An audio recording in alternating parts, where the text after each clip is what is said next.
حضراتكم وعدنا المعتمرين ان احنا نعمل رحلة مميزة. باقي من الوقت يكاد يكون 3 ايام. في مساء الاحد القادم باذن الله هنتحرك ونوريكم وعدنا. رب العزة سبحانه وتعالى قال اذا وعد المؤمن صدق.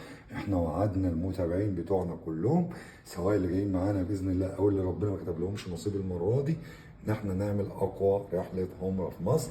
باكد عليكم وخليكم بشوقكم، خليكم على انتظار حاجات كتير جديده قوي، خدمات كتيره، سكن قريب على بلاط الحرم، طيران سعودي، سكن قريب جدا في مكه، 5 ستار يا باشا. هتبقى كلمه قليله علينا. استنانا. اسمي عبد اسامه الزيات. طالعين المره دي برحله الرياده، واحنا الرياده عاملين حاجه مميزه قوي قوي قوي قوي قوي. استنونا يا جماعه، بشوقكم وباكد عليكم.